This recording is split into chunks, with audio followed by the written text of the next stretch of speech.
I was 32 the winter I became homeless. That sentence still feels unreal when I say it out loud. I had a master's degree in English literature, a steady job as a communications manager for a mid-sized nonprofit in Chicago, and what most people would call a good family. My parents had been married for 35 years. They owned a tidy brick house in the suburbs, hosted Thanksgiving every year, and never missed a chance to post filtered family photos online with captions about gratitude and unity. From the outside, we were stable. From the inside, I had always been the problem. My older brother, Daniel, was the golden child. He was a corporate attorney by 28, married by 30, and lived in a house my parents helped him put a down payment on. My achievements were treated like hobbies. When I published short essays in regional magazines, my mother would smile thinly and say, "That's nice, sweetheart, but have you thought about something more practical?" I learned early that my role in the family was supportive but secondary. Daniel's wins were celebrated. My milestones were politely acknowledged. The first red flag should have been how easily my parents discussed money around me, except when it came to me. When Daniel needed help with his law school tuition, my parents refinanced their house.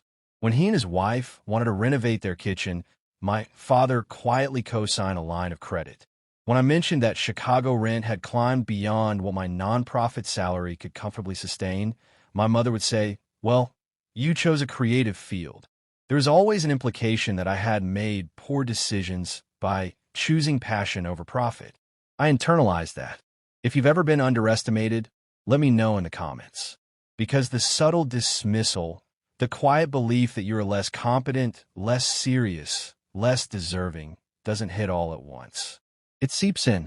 2 years before I lost my apartment, I discovered something that shifted how I saw my family. I had been helping my father organize old paperwork in their basement. He was recovering from minor surgery, and my mother had asked me to sort through decades of tax returns and insurance policies. It felt good to be needed.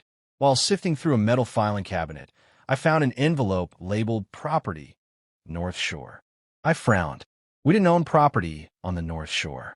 Inside were documents for a small lakefront cottage purchased 20 years earlier, titled solely in my parents' names. I'd never heard of it. When I asked casually at dinner that night, my mother's fork paused midair. "Oh, that," she said lightly. "It's nothing. Just an investment." Daniel, who happened to be there, looked down at his plate. "You've been there," I said to him before I could stop myself. He didn't answer. My father cleared his throat. "We didn't think you'd be interested. You're always busy." It wasn't the property itself that hurt. It was the secrecy, the assumption that I didn't need to know. That Daniel was automatically included. That night, lying in my small one-bedroom apartment, I stared at the ceiling and felt something new. Distance. Still, I told myself I was overreacting. Then came the layoffs. The nonprofit lost a major grant, and my department was cut. I received 8 weeks of severance and a polite letter praising my valuable contributions. I had savings, about 4 months' worth if I was careful. I applied for jobs immediately. I updated my LinkedIn profile. I reached out to contacts at AT first. I didn't tell my parents. But job searches take time. Interviews stretch into weeks. Rejections arrive in sterile emails. On month 3, my savings were nearly gone. I'd started paying rent on my credit card, telling myself it was temporary. One Sunday afternoon, I drove to my parents' house. I rehearsed the conversation the entire way. They were in the kitchen when I arrived. My mother was slicing apples. My father was reading the paper. I was laid off. I began, steadying my voice. "I've been interviewing, but I'm running low on savings. I just need a small loan. 3 months of rent. I'll sign something formal. I'll pay you back with interest." Silence. My mother didn't look up. "How much?" "6,000. My father folded the paper slowly. "That's not a small amount. You helped Daniel with." "That was different," my mother cut in. "He was in school." "I'm asking for a loan," I said carefully. "Not a gift." My father sighed. "You've always been independent. We thought that's what you wanted." "I'm independent," I said. "But this is temporary." My mother finally met my eyes. "We can't enable instability." Enable instability. The phrase felt clinical, like I was an addiction. "I've never asked you for money," I said quietly. "That's true," she replied, "and we're proud of you for that. But we have to be consistent. We can't treat you differently." Differently. The irony burned. Daniel had been treated differently his entire life. So that's it, I asked. We think it would be better for you to solve this on your own, my father said. It builds resilience. I nodded because if I didn't, I might start crying. Would you have handled this differently? I drove back to my apartment in a fog. 2 weeks later, I received a final notice from my landlord. My credit card was maxed out. My job prospects were stalled. I packed my belongings into boxes and rented a small storage unit. The day I handed over my keys, I sat in my car and stared at the steering wheel. I called my mother one more time. Could I stay with you for a month? I asked, just until I secure something. There was a long pause. I don't think that would be healthy, she said. You need space to figure things out. Space. I slept in my car that night in a grocery store parking lot. The humiliation wasn't cinematic. It was quiet. I brushed my teeth in public restrooms. I rotated between parking lots to avoid suspicion. I showered at a low-cost gym.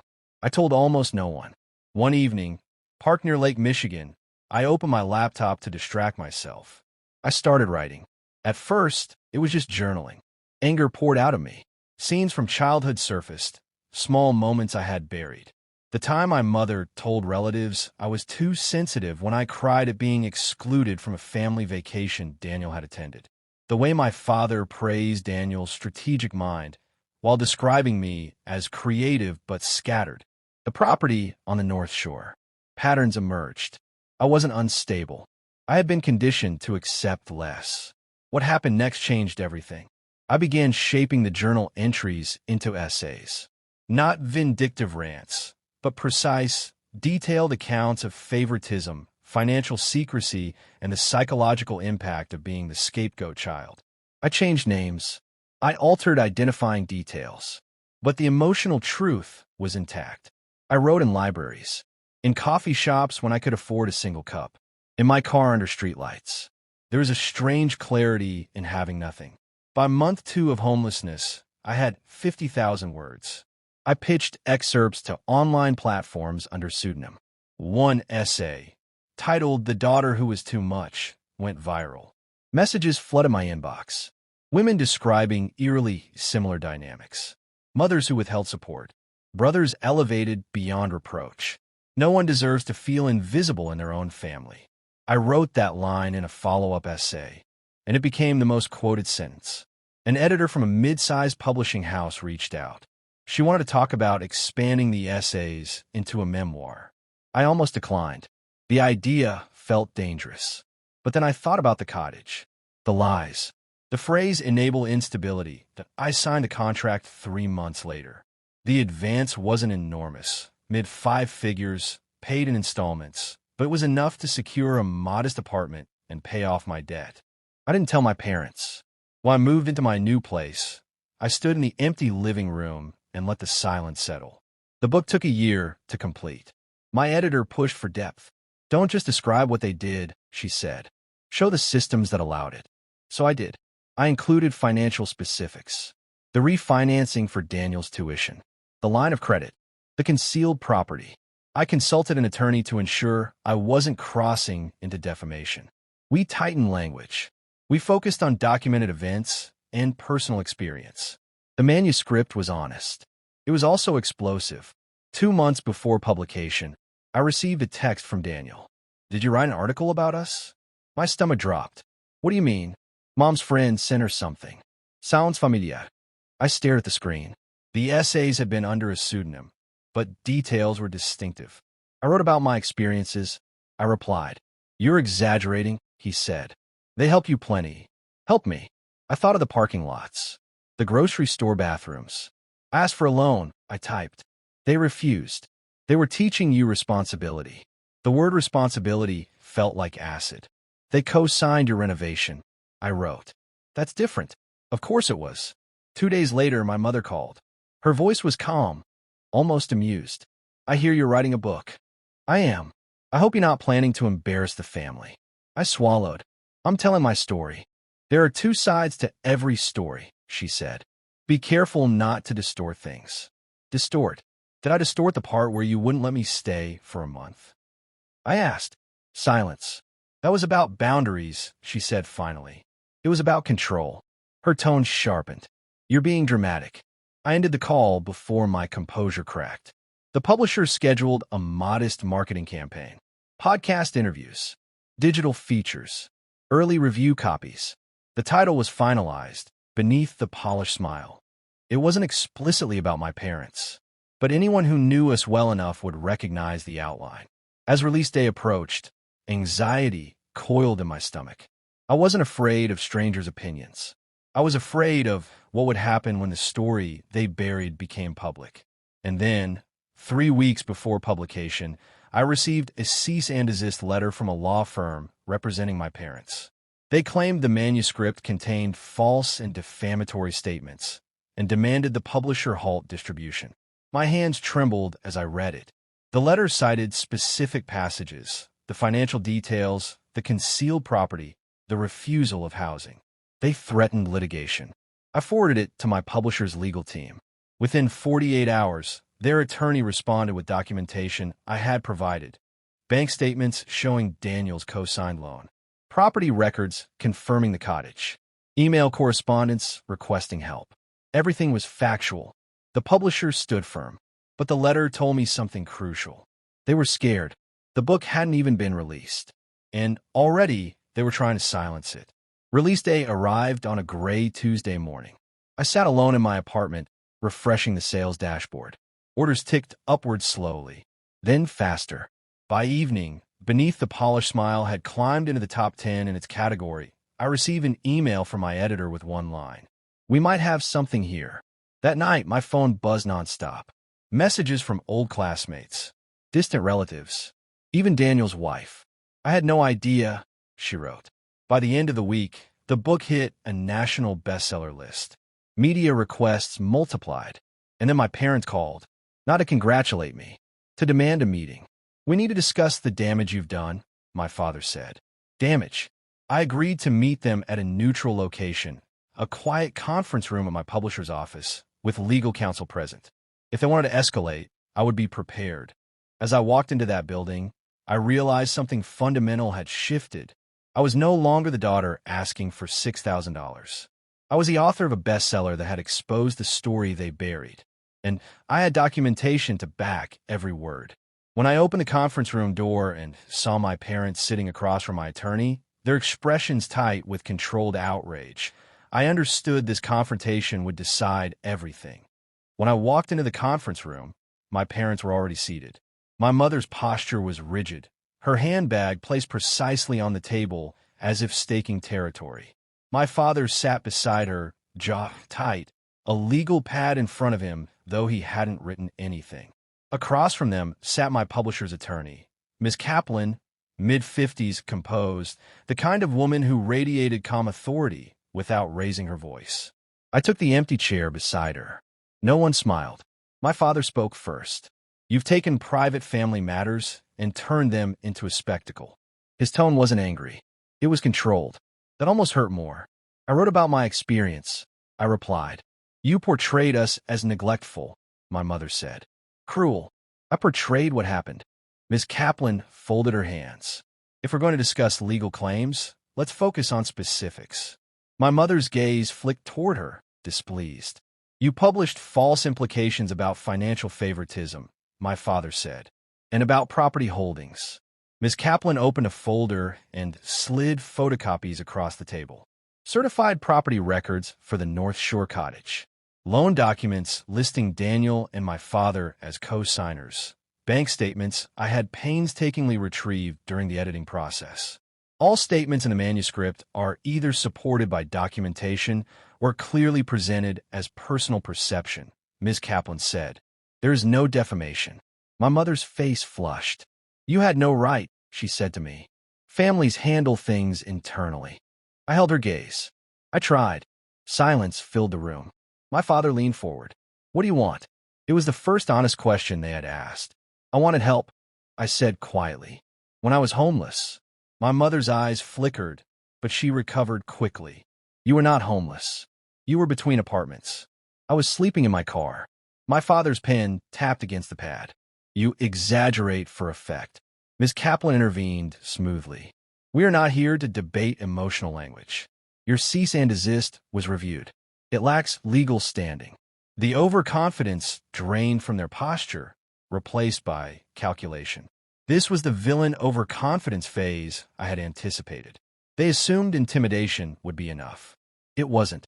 After an hour of circular arguments, Ms. Kaplan summarized, "If you proceed with litigation, the discovery process will allow scrutiny of your financial decisions and communications. That includes emails, loan agreements, and asset disclosures." My father stiffened. The discovery process.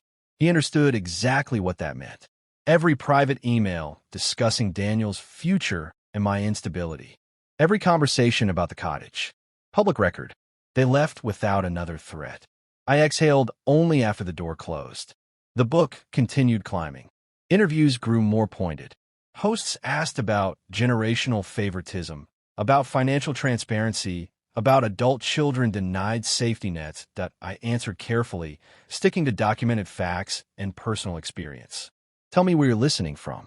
I said that during one podcast, pausing as messages flooded in from women across states and even other countries. The story had moved beyond my family, and that's when the pressure escalated. Daniel called late one evening. "You've humiliated them," he said. I told the truth. "You're profiting off family drama." I let that sit. "Yes," I said. "I'm profiting off my writing." He scoffed. "Mom's health has suffered." That old lever, guilt. "I asked for $6,000, I said. "They refused." "You're obsessed with that." "It's not about the money." He fell silent. "Return the advance," he said finally. "Pull the book. It's already in its third printing. You're tearing us apart." The silence did that. What happened next changed everything. 2 weeks later, a journalist contacted me privately. She had been investigating financial discrepancies tied to several suburban property holdings and mentioned my parents' names. My pulse quickened. "What kind of discrepancies?" I asked. "Unreported rental income on a secondary property," she said carefully. "The North Shore cottage." I had assumed it sat unused. It hadn't. They had been renting it seasonally, cash payments routed through a separate LLC. An LLC I had never seen referenced in their tax documents. I forwarded the journalist the property records I possessed. Public documents. Nothing confidential. Within a month, an exposé was published. Not about me, but about quiet tax avoidance practices among upper-middle-class families shielding rental income. My parents were not central figures, but they were mentioned. The timing was brutal. My book was still on bestseller lists. Now their financial decisions were being scrutinized in a broader context. My father called again, voice strained. "You think you've won something? This isn't about winning. You set this in motion." I wrote about sleeping in my car. He hung up. Escalating pressure came not from shouting, but from reputation. Friends distanced themselves. Church acquaintances asked quiet questions. Daniel's firm initiated an internal review after the article surfaced, concerned about potential conflicts tied to undisclosed family business interests. He blamed me, but the truth was simpler. Exposure invites examination. An examination reveals patterns. If this resonates with you, consider subscribing. I said that in another interview, reflecting on how many women had told me they feared speaking because of backlash. Behind the scenes, I prepared strategically. I retained a personal attorney, not because I planned to sue, but because I wanted clarity. We reviewed statutes of limitation, potential claims of financial discrimination in family trusts, and my rights concerning public speech. During that consultation, something surfaced that I hadn't considered. My grandmother's estate. She had passed 5 years earlier. I remembered vaguely that Daniel handled much of the paperwork. "Did you receive a formal accounting?" my attorney asked. "I received a check," I said. $20,000. "And your brother?" "I don't know. We filed a request for estate records." The numbers told a story. Grandmother's estate had been valued at just over $800,000, including investment accounts and proceeds from selling her home. The will divided assets equally between her 2 grandchildren, Daniel and me. Equal. But after administrative fees and discretionary allocations, Daniel had received significantly more. One line item caught my eye. Property transfer facilitation fee tied to the North Shore cottage. The same cottage. My father had purchased it from my grandmother's estate at a price below market value, categorized as an internal family transfer.